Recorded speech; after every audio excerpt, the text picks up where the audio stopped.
Alors, on a un personnage qui s'est un peu perdu en ville. Il est venu de l'au-delà. Et comme il a vu qu'il y avait un concert, ben, il s'est décidé d'arrêter pour venir nous raconter sa vie et son œuvre. Alors, je vous invite le personnage à venir se présenter.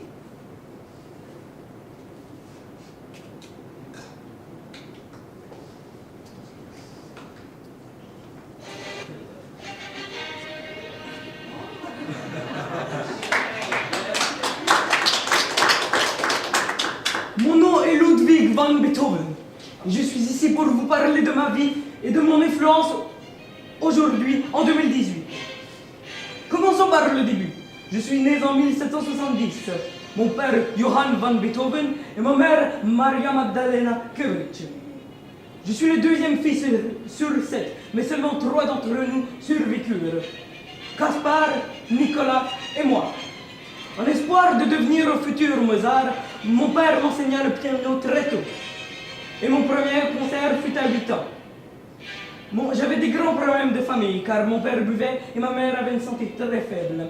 Mon premier professeur fut Christian G. Neef, et ma première composition fut à 12 ans. Et Neef me fit obtenir mon premier travail. À 17 ans, je fus envoyé à étudier à Vienne avec Mozart, mais Mozart était perturbé. Et je dus vite retourner vers ma mère, qui mourut très vite, et mon père, dévenu par l'école, je dus devenir responsable de mes 2 frères. J'ai eu alors un caractère endurci. J'étais mélancolique et asthmatique, et j'avais peur d'avoir une phthisie. J'étais très pessimiste, et le public moins habitué à ma façon de jouer était conquis par ma force d'interprétation et mon talent d'improvisation. Même Mozart en était élogieux. Et en 1791, Mozart mourut, pauvre, isolé et triste. Pour revenir à moi, j'avais des idées révolutionnaires. Liberté, égalité, fraternité. Et quand Neef termine sa formation avec moi, Haydn me prit en charge. C'était un maître strict et j'étais un élève turbulent. Nous n'avions aucun ressentiment, mais c'était un conflit de génération. Il avait 60 ans et j'en avais 22. Et à la fin de ma formation avec lui, ce fut le début d'une grande période de créativité, où je composa une centaine de chansons, comme la symphonie numéro 5 que vous entendez, ou Furieuse.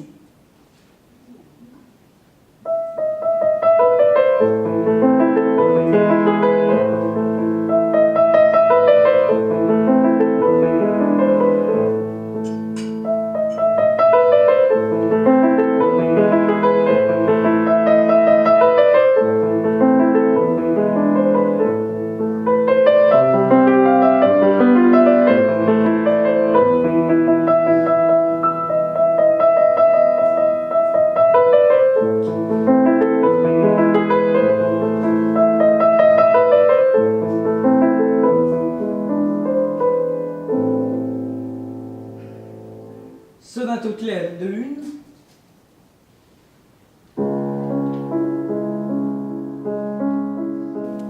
Et pendant cette période, ce fut le début de mes crises de colère.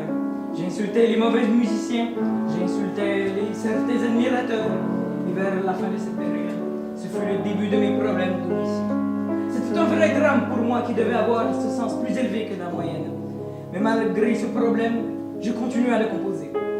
C'est l'art et lui seul qui m'a retenu.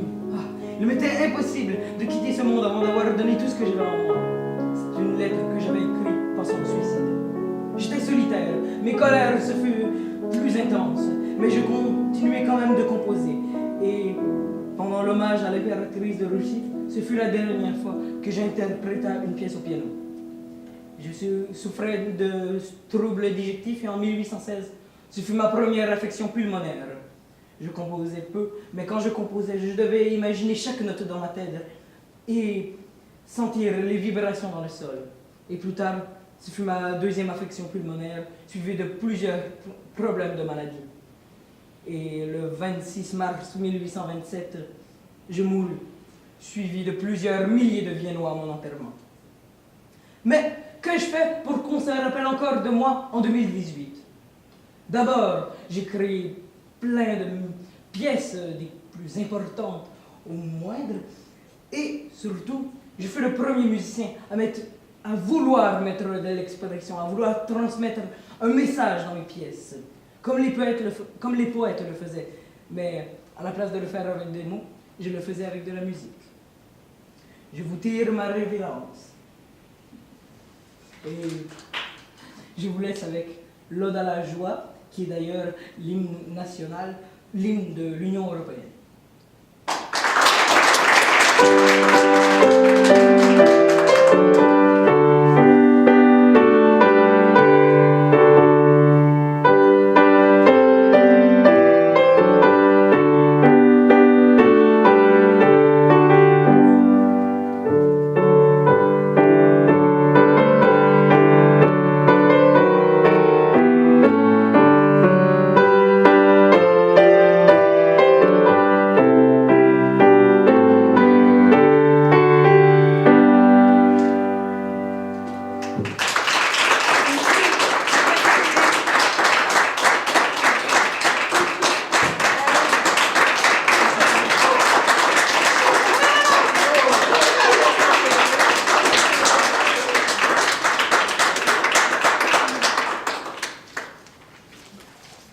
On sait mieux qui est Beethoven maintenant.